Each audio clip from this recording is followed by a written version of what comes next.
Bon, ok, ça c'est correct de même. Euh...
Mm.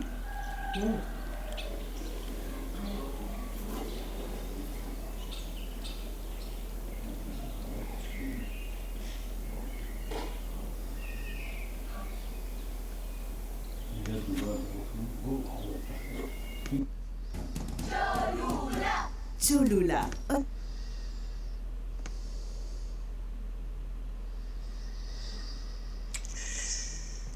Ok, ça, comme ça.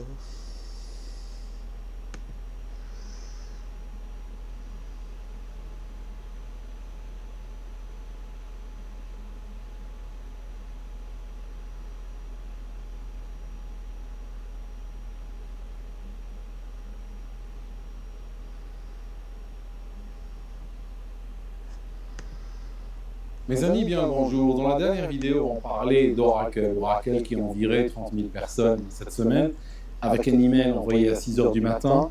Aujourd'hui, c'est votre dernier jour de travail. Des gens qui ont bossé 20 ans pour la boîte n'ont même pas eu droit à un meeting pour expliquer ce qui se passe. Email, l'instant d'après, ton compte est verrouillé, ta carte bancaire est verrouillée, tout est verrouillé, et puis dehors. Je disais que dans ma vie, ça m'est arrivé plusieurs fois. J'aimerais te parler un petit peu aujourd'hui d'une autre perspective. La perspective de ceux qui restent, de ceux qui ne sont pas virés, qui n'est pas une perspective, brillante, tu vas voir. Avant de commencer, rapidement, il y a un lien dans le descriptif de la vidéo, c'est le lien vers notre sponsor, meilleurjob.com. Il permet de trouver des emplois qui ne sont pas nécessairement postés. 80% des emplois dont les entreprises ont besoin ne sont pas nécessairement postés sur les plateformes en ligne. Ce système permet de les trouver, tu rentres une spécialité, tu rentres un bassin géographique, et puis tu uploads un CV, il va modifier ton CV selon tes désirs, l'adapter à l'emploi et l'envoyer. Donc ça peut être quelque chose qui fait la différence, surtout dans un monde où tous les candidats utilisent ça. Donc si tu travailles encore à l'ancienne, tu es dans un système artisanal qui peut marcher ou pas, mais je pense que tu te prives d'un outil très puissant. Le lien est dans le descriptif de la vidéo et il t'offre 50% de réduction lors du premier mois. Mais tu verras, c'est pas très cher. Donc, je disais, ça m'est arrivé plusieurs reprises d'être dans des entreprises qui vont mal. Et je peux te dire, j'aurais du mal à te trouver une entreprise qui n'allait pas mal. Ça semble être aujourd'hui la signature des temps, la marque des temps, là où tu vas. Au moment où on te recrute dans les entretiens, on te dit oui, chez nous on veut le succès, chez nous tout va bien, les clients raffolent de nos produits, on a distribué des bonus, on a fait ceci, on a fait cela. Le jour où tu signes, tu arrives un lundi matin avec ton badge et là tu découvres la réalité. Donc je disais, ceux qui restent, ceux qui ne sont pas virés, ceux qui ne sont pas lourdés, ce n'est pas nécessairement la belle vie pour eux. Une fois, j'étais dans une boîte et je me souviens qu'elle battait de l'aile et je le savais. Les mauvaises décisions succédaient aux mauvaises décisions, perdaient beaucoup d'argent, les médias nous critiquaient, les clients partaient pour la concurrence, personne ne nous aimait, et puis on était toujours là, à défier le temps. Et un jour, ce qui devait arriver, arriva. La nana des ressources humaines arrive dans l'open space, toi, viens avec nous. Donc le gars se lève, il monte au deuxième étage. C'est là où siégeait le directeur. Un bureau extrêmement lent, comme ça, tout en longueur. On dirait presque un couloir avec son bureau au fond. Flanqué de 2-3 personnes, un responsable américain, une autre nana des ressources humaines. Tout le monde le visage fermé. Le gars, tu le vois monter. 5 minutes plus tard, il revient. Comme un pestiféré, personne ne lui parle, personne ne lui dit au revoir, même pas de tape sur le dos. Il y a le gars de la sécurité qui est là. Il l'accompagne à son bureau. Il met ses affaires. Il dégage. Après, toi, viens. Tu montes, bam, bam. Et ils ont passé toute la journée à virer du monde là, comme ça. Et à un moment donné, elle m'a appelé moi. Donc voilà, j'étais prêt, comme on dit. Donc, j'arrive là chez le directeur, et puis il me dit, voilà, nous allons te garder. Génial. Génial. Je fais quoi? Je dors sur la table, moi, qui va me garder. Donc, je suis redescendu travailler. Mais ce que j'ai fait, c'est que j'avais déjà préparé un CV. En réalité, j'étais en train de faire des entretiens ailleurs, parce que dès que j'ai senti l'odeur du vinyle, j'avais pris les devants. Et en réalité, ce que j'ai fait, ce que je vous raconterai une autre fois, mais je leur ai un petit peu cassé les pieds. Mais parce que ce qu'ils voulaient, ces messieurs, ils voulaient que j'accepte une réduction de mon salaire pour sauver la compagnie. attends, moi je suis pas investisseur. Je leur ai écrit parce que moi, en fait, ils sont tombés sur un os. Je te dis pourquoi. Parce que moi, j'ai commencé à me battre contre lettres recommandées, accusé de réception, tout ça. Et en fait, parce que je voulais juste venger les autres, ceux qui sont partis en silence. Parce que moi, de toute façon, j'étais en train de signer ailleurs. Donc j'avais un mois pour m'amuser, et je me suis amusé. Donc la lettre que je leur avais écrite, c'était « Je ne suis pas un investisseur, moi. Moi, je suis un employé. Je vous vois tout le temps faire des conneries. » Je lui ai dit comme ça. Je vous vois faire des conneries tout le temps. Vous prenez des mauvaises décisions. De gros clients sont en train de partir par votre faute. Vous croyez quoi? Moi, si je devais prendre des décisions, ça ne serait pas passé comme ça. Mais puisque vous êtes en train de piloter, enfin, vous pilotez. Mais moi, mon salaire, je n'ai pas sais pas un risque. Il y a un contrat, c'est une garantie, mon salaire, tu vois. Et donc, j'ai obtenu mon salaire intégral. Ceux qui sont restés ont accepté une réduction de leur salaire. Moi, j'étais le seul à avoir été payé en intégralité. J'ai exigé jusqu'au dernier centime. J'ai dit, sinon, je vous traîne devant un tribunal. Et en fait, c'était très drôle parce que c'était inattendu pour eux. Parce que, quelque part, ils disaient, et c'est ça ce que font les boîtes souvent, ils disent, on vire une partie du personnel. Les autres, ils sont comment? Les autres sont comme des chiens, les autres seront terrorisés, les autres seront en train d'obéir, faire des heures supplémentaires et tout en disant « Dieu merci, on ne m'a pas viré ». Mais moi, non seulement ils m'ont gardé, mais après je leur ai fait regretter de m'avoir gardé, tu vois. Voilà, donc ça c'était un dossier. Et après, ce que j'ai fait, c'est que je leur ai envoyé une lettre de démission. J'ai attendu qu'ils payent, je voulais qu'ils payent pour moi, c'est très important. Je voulais qu'ils payent jusqu'au dernier centime. Quand j'ai vu le salaire rentrer jusqu'au dernier centime, bon, je me suis dit, ben, j'ai gagné, maintenant c'est plus intéressant de jouer. Je leur ai envoyé ma lettre de démission. Donc voilà, ça c'était une première chose. Une autre fois, et là, je ne te cache pas que c'était un peu plus dramatique, peut-être c'est le mot fort, mais je me suis très très mal senti. Je te raconte. J'étais au début de ma carrière, très content d'avoir trouvé un travail, payé au lance-pierre bien sûr, travail rétrospectivement que j'ai eu un peu trop facilement. Je n'avais pas l'expérience, mais on m'a pris, on m'a fait signer un contrat, moi j'étais heureux. Je rentre, et 3 mois plus tard, l'entreprise commence à virer. On n'a pas été virés, nous, la nouvelle cohorte. Mais regarde ce qui s'est passé. C'est que les seniors qui nous accompagnaient, tu imagines, tu arrives dans la boîte, il y a un gars, il te prend sous son aile, il va t'emmener au resto, il va t'expliquer comment travailler, il va corriger tes erreurs, il va aller couvrir des fois même. Tu l'apprécies beaucoup parce qu'il est vraiment là pour toi, tu sens qu'il veut communiquer son savoir-faire et tout ça. Et 3 mois plus tard, tu sais ce qui se passe? Lui, on le vire parce qu'il a un salaire de senior et ses responsabilités tombent sur ta tête. Débrouille-toi, fais-les. Okay? Donc là, tu sens qu'on s'est servi de toi. On s'est servi de toi parce qu'on a tout simplement voulu abaisser la masse salariale. Et quand tu restes, t'es pas... Moi, j'étais très mal. Je me rappelle, j'étais très mal et je suis resté dans cette compagnie quelques temps. Et là, je n'avais pas trouvé un autre travail. En réalité, je suis resté jusqu'au moment où l'entreprise a fait faillite. Ils ont fait faillite quelques mois plus tard parce que, je vais te dire un truc, ce qu'ils ont fait moralement, c'était de la faillite déjà. Et moi, je vais te dire un truc. Tu sais, quand tu veux savoir comment une entreprise va faire faillite, je vais te le dire tout de suite. Financièrement, c'est très dur d'estimer une faillite. Pourquoi? Parce que tu n'as pas les chiffres. Tu n'as pas les vrais chiffres. Quand bien même la compagnie communique, ils sont très bons, même les rapports financiers, ils sont très bons à dissimuler, à donner d'autres labels, parfois même tomber dans l'illégalité pure. Mais même sans tomber dans l'illégalité, je peux te dire que beaucoup de compagnies sont très très bonnes à camoufler, tu vois. Eh bien, par contre, il y a une chose. Financièrement, tu auras du mal à trouver les chiffres, j'ai dit. Mais sur le plan moral, ça, tu peux le voir. Tu peux le voir. Et la faillite morale précède toujours la faillite financière. Ça ne rate jamais cela. Donc, quand tu vois une entreprise utiliser ce genre de méthodes, des méthodes ordurières, des méthodes arnaquer les clients, tricher, maquiller, falsifier, tout ça, tu le vois de l'intérieur, eh bien tu sais qu'ils ont été jugés à une juste balance et que l'histoire a décidé qu'ils ne continueront pas. Ça se termine là, c'est le terminus, ils vont descendre. Alors, dans l'idéal, tu pars avant. Moi, je n'ai pas pu partir avant. C'était au début de ma carrière, je n'avais pas un CV, voilà, j'avais un CV qui était un peu bancal et tout ça. Et ce qui s'est passé, c'est que je suis resté jusqu'au moment où la fin du mois est arrivée, le salaire n'est pas tombé. Et donc, on a commencé à nous envoyer des emails d'excuses. Oui, ça va rentrer, nous attendons une rallonge de la banque et une levée de fonds, etc. Et puis, on nous disait de ne pas partir parce que si tu pars, ça s'appelle abandon de poste, etc. Hein, t'as vu, les règles sont pour eux, hein, pour les compagnies, hein, pas pour toi.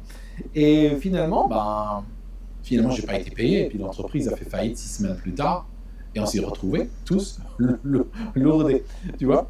Mais ce qui se passe quand il y a une charrette, quand il y a un plan social, généralement le lendemain, parce qu'on nous l'a fait, le lendemain, tu vas avoir une réunion avec le N, même pas le N+1, parce que le N+1, c'est juste un jobard qui est là à regarder ceux qui arrivent en retard, ceux qui partent à l'heure, ceux qui sont en vacances, etc. Mais généralement, tu vas avoir ton N+2, ton N+3 et tout ça, voire même le PDG de la boîte, hein, qui font un meeting, qui disent voilà, vous avez entendu les nouvelles d'hier, certains de vos collègues sont partis, maintenant on veut que vous arrêtiez la spéculation et que vous continuiez à exécuter, à délivrer, parce que maintenant la boîte est dans de très bonnes conditions financières et nous pensons que nous avons un futur brillant et il va falloir que nous délivrions de la valeur pour nos clients parce que les marchés sont en train de nous regarder. Et puis le cours de notre action est remonté d'hier de 4% parce qu'ils ont vu que nous sommes, avec l'équipe de leadership, en train de prendre les bonnes mesures. Vous êtes entre de très bonnes mains et nous voulons que vous continuiez à exécuter, à écouter les leaders.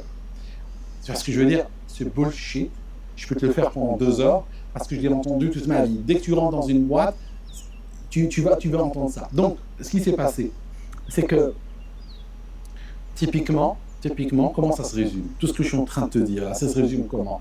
Ça se résume que on va te dire, alors on était une équipe de 9, maintenant on est une équipe de 3, et il va falloir exécuter, il va falloir délivrer. Écoutez, délivrer le même travail. Okay? Il faut être fou pour délivrer le même travail. Tu ne peux pas délivrer le même travail. En fait, ce qu'ils attendent à ce que tu détruises ta vie familiale, ta santé, que tu ailles en burn-out, que tu ailles te griller pour qu'eux, ils améliorent leurs chiffres. Parce que les compagnies qui virent le plus souvent, pourquoi? C'est pour montrer au marché que leurs marges sont plus élevées. Parce que ce qu'ils vont faire, ils ont des coûts opérationnels, ils veulent baisser les coûts opérationnels. Donc, par exemple, imagine que tu as fait 1 milliard l'année dernière. Si tu as fait 1 milliard de revenus l'année dernière, ce n'est pas la même chose si tu l'as fait avec 5 000 employés que si tu l'as fait avec 3 000 employés. Ce n'est pas la même chose. Tu vois, parce qu'avec 3 000 employés, tu as des salaires plus bas, tu as une masse salariale plus basse. Donc, eux, mettons, ils ont fait 1 milliard l'année dernière, en virant tout de suite 2 000 personnes, eh bien, ils disent, regardez, on a fait 1 milliard avec 3 000 personnes. Ce qui est faux, en vérité. Ils l'ont fait avec 5 000, mais ce n'est pas à périmètre constant qu'ils font les calculs. Et ce qui va se passer, c'est que probablement la compagnie, dans le futur, va s'effondrer. Parce qu'une fois qu'elle a moins de personnes, non seulement elle a viré 2 000 personnes, mais c'est ce qui va se passer. Il y a des personnes qui vont partir d'elles-mêmes. Il y a des gens qui se disent, moi je suis dans ce cas. Je vois la compagnie qui vire du monde, moi je pars, je ne reste pas. Donc, ils virent 2 000 personnes, mais d'autres vont partir. D'autres ne vont pas venir parce que le marché, les gens dehors, ils vont savoir cette compagnie vire des gens par email comme ça. Qui a envie de risquer sa carrière pour ça? Qui a envie d'aller vers une boîte pareille? Les gens ne vont pas y aller. Les gens qui sont là, qui ne peuvent pas aller ailleurs, ils vont rentrer en démission silencieuse. Ils vont arrêter de prendre des risques. Ils vont arrêter de faire des efforts parce qu'ils savent que de toute manière, la semaine dernière, on a viré leurs collègues, mais si ça se trouve dans un mois, ça sera leur tour. Donc ils vont commencer à faire le minimum. Ce qui fait que Oracle, en virant 30 000 personnes, c'est pas 30 000 qu'ils ont viré. Ils ont peut-être viré 80 000, tu vois, en réalité, dans la pratique. Parce que chez eux, il y a tout plein de gens qui veulent partir et il y a tout plein de gens qui veulent plus faire d'efforts. Bien sûr, il y aura toujours des naïfs qui vont se tuer au travail en voulant compenser 30 000 personnes qui ont été virées. Tu détruiras ta santé bien avant d'avoir compensé des gens qui ont été virés. Ça ne vaut pas la peine, ça arrête. Fais le minimum, laisse les délais courir. Tu dis au management, on n'a pas le choix, là, j'ai pas les cycles, j'ai pas le nombre de personnes, je peux rien faire. Hein, tu veux que je change autre chose? S'il te dit, ce projet est en train de prendre du retard, je peux le traiter en priorité, mais l'autre projet que tu m'as donné hier, j'en fais quoi? Voilà, c'est du donnant-donnant. Et puis, laissez tout dépasser. Si un client n'est pas content, il va chez la concurrence. C'est tout, casse-toi, quoi. Que c'est où que je te dise. Pars chez la concurrence. Pourquoi tu es là? Ok? Faire gaffe. La société n'est pas l'entreprise où tu travailles. C'est pas la boîte de ton père. Tu ne vas pas l'hériter. T'es pas l'héritier, d'accord?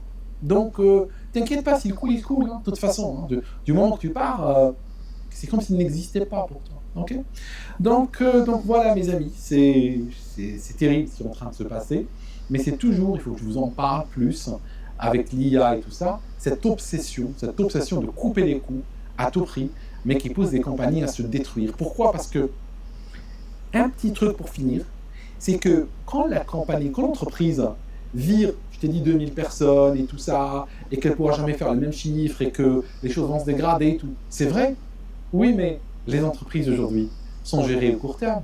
Le long terme, tout le monde s'en fout. Mais tout le monde s'en fout du long terme. Pourquoi? Parce que le marché, lui, travaille au jour le jour. Les gens qui sont en position de VP, C-level et tout ça, eux, ils ont des résultats trimestriels. Ils regardent tous les 3 mois, c'est tout. Tous les 3 mois. Donc, du moment qu'on arrive à boucler des bons chiffres dans les 3 prochains mois, c'est génial. Et après, on va travailler pour les 3 prochains mois. Et puis, on sacrifie, on casse, on gaspille, tu vois.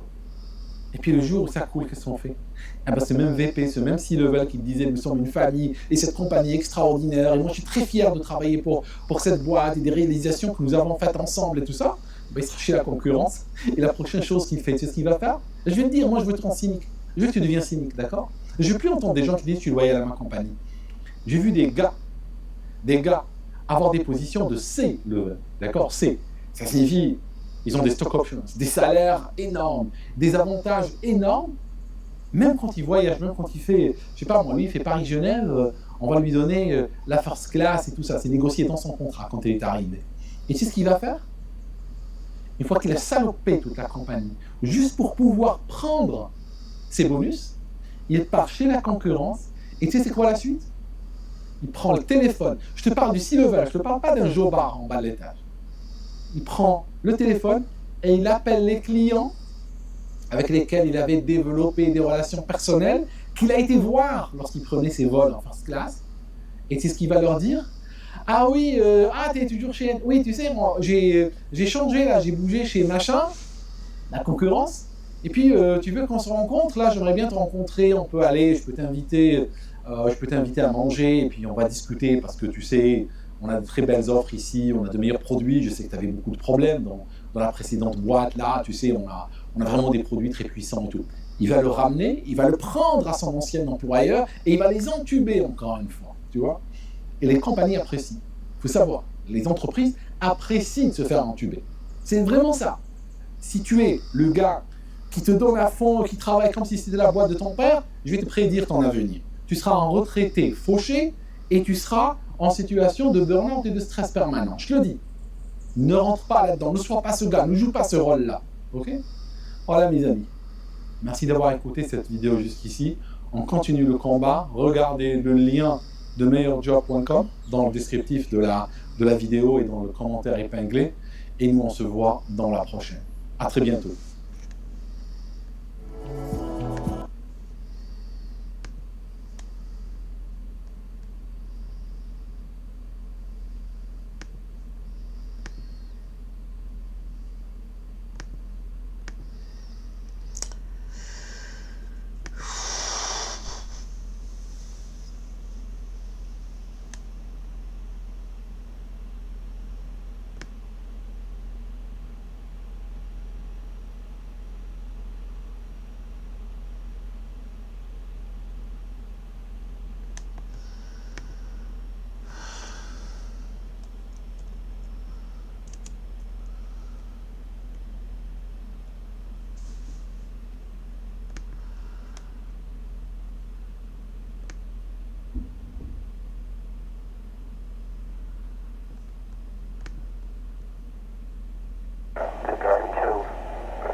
Hein, mon pit?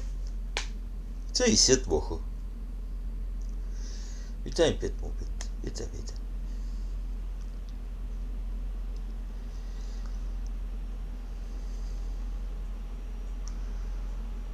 Viens, mon pit. Sunday as well, and those winds still in play. And as we're looking here at the Crown Fire, and Acton and Cal Fire, plane getting ready to, I think, about to drop some fire retardant if they've got a shot that they're going at. That's an extended zoom in there from our helicopter there, our newscopter. But you can really see along the ridge where they're really trying to get a shot of it. So you've got the Springs Fire there on the left. Now that's a shot from the ground. That's Rob McMillan's shot, but we have our newscopter there on the right. But our Cal Fire, Riverside County Fire Department has absolutely confirmed it is a 1,000-acre Springs Fire number, and that is a significant increase in the earliest indication. It was like 5 to 6 acres when it started, and then it jumped quickly to 55, and they said it might grow to 1,000, and it quickly did. Now the second fire was the Acton Fire. My guess is that too is above the 80-acre fire that they, the last check that they'd given. And both, there are evacuation orders and warnings connected to both of these. The Acton Fire has more structures closer to the fire, but the larger of the two fires certainly is the Springs Fire. We had Air 7 above that one, but Air 7 had to go and refuel. The 60 is to the north of the fire, that, as you can see on our map here. But when Rob McMillan was talking to us a moment ago, it's going to have to burn a long way to really start getting near significant structures. And that's not to say we're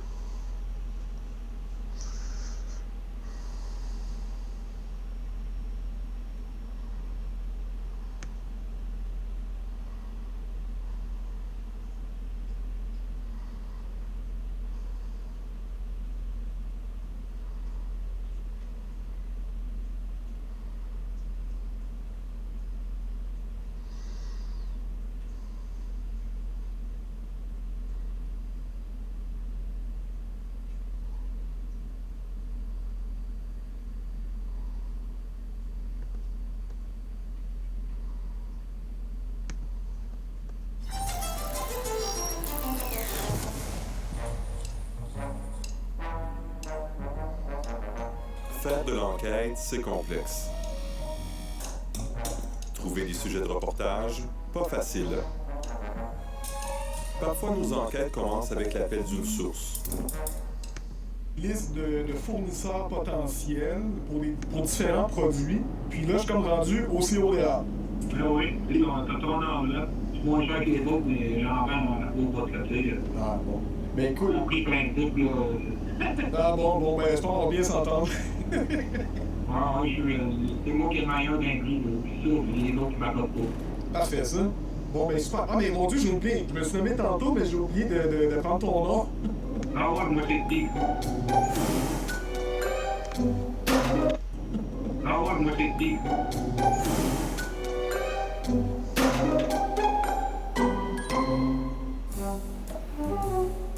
On a une super belle forêt, très mature. Julie Pion a acheté cette érablière il y a 3 ans. Cette sommelière, amoureuse du bon vin, a eu un coup de foudre pour le sirop d'érable. C'est la cabane, ça date de quand, ça? C'est 1950.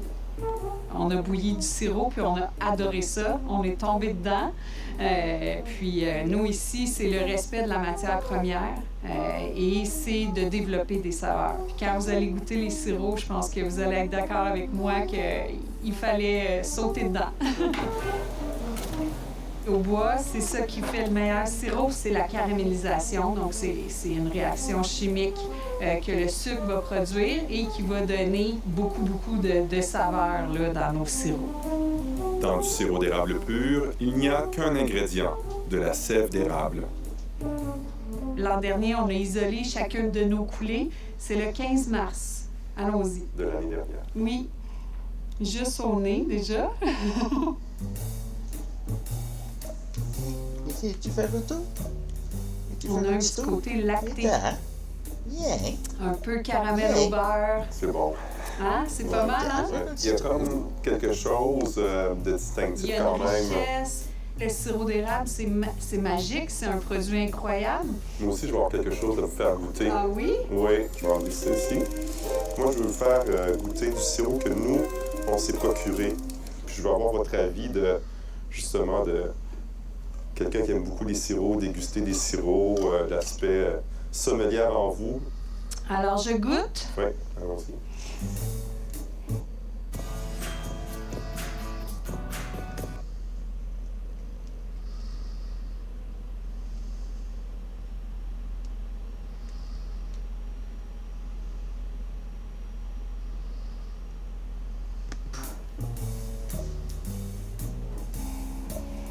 OK.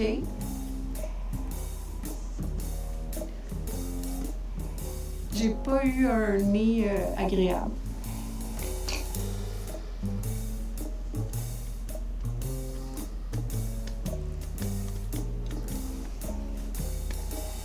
J'ai l'impression d'un vieux maïs. Il y a comme un élément que je reconnais pas. On se procure d'autres conserves du même producteur, toutes censées contenir du sirop d'érable pur. Sur l'étiquette, il y a une compagnie à numéro, une Chiale, adresse là. à Saint-Chrysostome, en Montérégie, et un numéro de téléphone, celui de T'as Steve, chialé, là. le propriétaire de la compagnie, Hein, t'as chialé. Steve Bourdeau. Ton secret, toi, ça a été les prix, là? Ouais, ça a été mes prix de un volume complet. Ça serait quoi tes prix? Aussi, je pourrais le pointer à 115 piastres la caisse. Ça fait bien pas de 5 piastres la canne, fait que c'est imbattable. Wow! C'est ça. Une conserve de sirop d'érable à moins de 5 $. Est-ce qu'il y a une logique là pour... C'est impossible. C'est impossible d'arriver à un prix aussi bas. On rend visite aux voisins de Julie Pion. Ici, dans la cabane, j'ai le contrôle de pas mal tout. C'est quand même une assez grosse érablière. Elle est toute automatisée. La production du sirop d'érable a bien changé au fil des ans. Une cabane à sucre à la fine pointe de la technologie. Puis chaque station de pompage que j'ai dans le bois, ils ont toutes 2 caméras. Une qui filme dans le bol, une qui filme à l'extérieur du bol. J'ai à peu près une trentaine de stations. OK. De votre point de vue, est-ce que c'est logique quelqu'un qui est capable de vendre à moins de 5 $? Non, moi, je trouve pas ça correct. Dans le fond, c'est en dessous du marché. Fait que il y a quelque chose qui est pas normal là-dedans. Parce que tu l'envoies en vrac, t'es payé à autour de 5,5 la canne. Je comprends pas pourquoi il y a du monde qui sont capable de le vendre moins cher que ça. Il faut que quelqu'un ton temps, le canner, les cannes, le coût, la livraison, le transport, tout est rendu cher. Ben, je te dirais, cette année, on a battu 1 million de cannes. Eh! OK, fait que là, c'est des millions de ventes, là. Oh, ouais, c'est sûr, j'ai un chef d'affaires, 400 millions. On pourrait-tu passer... Je sais que mon beau-père aime bien ça quand on rencontre les gens, là. Ouais, c'est ça, c'est mieux comme ça.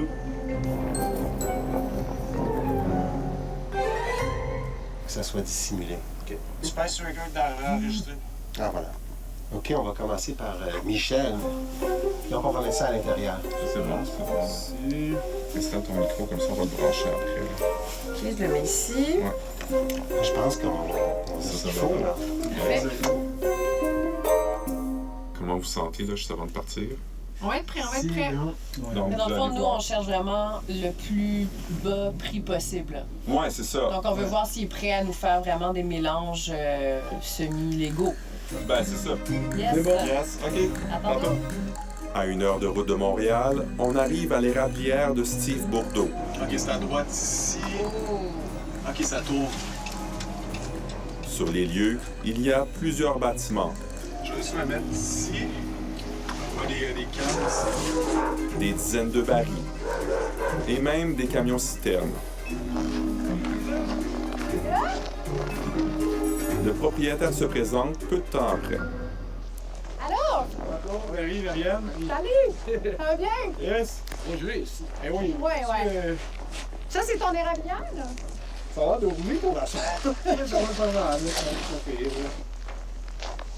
Des fois, on voit dans certaines places le sirop comme plus cher, plus concentré, moins concentré, ça existe-tu, ça? Pas vraiment, non. C'est juste la couleur qui change. Comme la vanne qui s'en vient, là, supposons qu'on prenne 5-6 barils, qui sont sur le bord, qui goûtent la glace, mais on mélange avec du extra clair, et ça nous sort un bon goût. Mélanger du sirop d'érable foncé avec du sirop clair est une pratique légale. Mais nous voulons savoir si Steve Bourdeau fait aussi des mélanges avec d'autres sucres. Tu penses-tu qu'on peut demander notre mélange spécial? Je savais pas si ça se faisait, là. Non, parce qu'on peut pas les mettre dedans. Mais pourquoi? Parce que c'est pas légal, tu sais, c'est une vacance. Ouais, mais là, quand ça vous dérange? On se fait checker. Ah, OK. Pour en savoir plus sur la manière dont les producteurs sont surveillés, on se rend à Laurierville, dans le centre du Québec. C'est là qu'on retrouve la réserve mondiale de sirop d'érable. Un système d'inspection sophistiqué a été mis en place. Tous les barils produits et vendus au Québec doivent être inspectés. La responsable des inspections nous explique le système. Ici, on est à la station 1 du classement du sirop d'érable. L'équipe d'inspection dispose d'appareils qui permettent de tester le taux de sucre, de déterminer la couleur, mais aussi de dénicher une probable falsification du sirop. On classe environ de la récolte totale, un bon 80-90 de la récolte totale.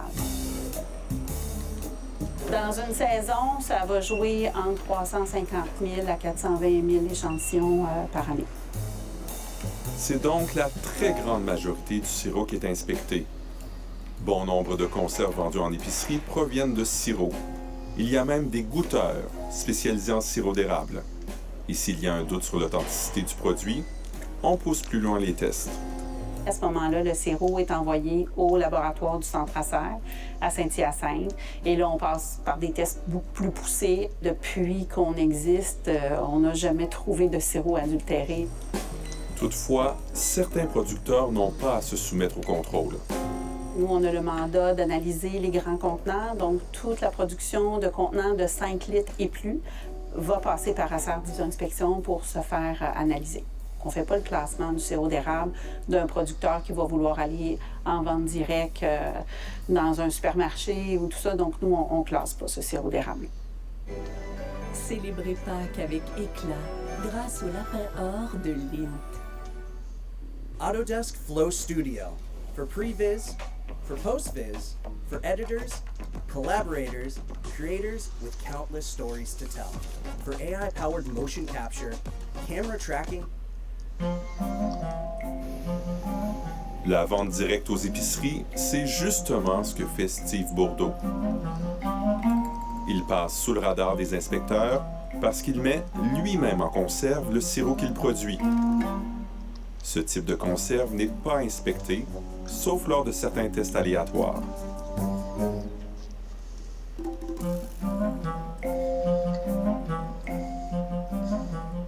En cours d'enquête, une des conserves se met à gonfler. Dans nos bureaux, ça fait réagir. Est-ce que tu as envie d'ouvrir ça? Pas sûr. Et surtout pas d'en boire.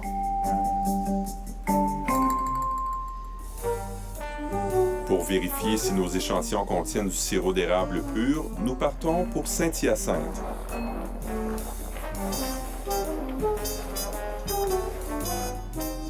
C'est là que se trouve un laboratoire spécialisé en sirop d'érable.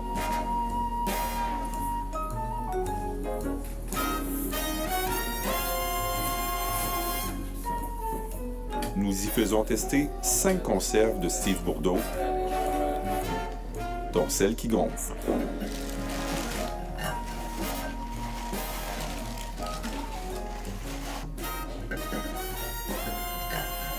Puis un dernier échantillon.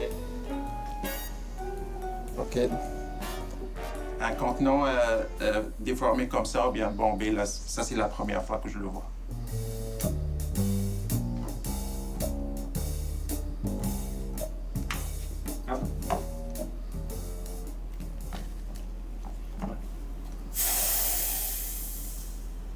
Ça sort déjà en fait la fermentée. Je sais pas si vous le sentez. Ah oui, je le sens là. On voit la mousse. Ouais. Gaz. Moi comme le gaz. On commence à déborder. Luc est le spécialiste. On a même l'odeur aussi. Donc, on a un exemple éloquent de mauvaises pratiques de mise en contenant, à laquelle probablement la température n'a pas été respectée.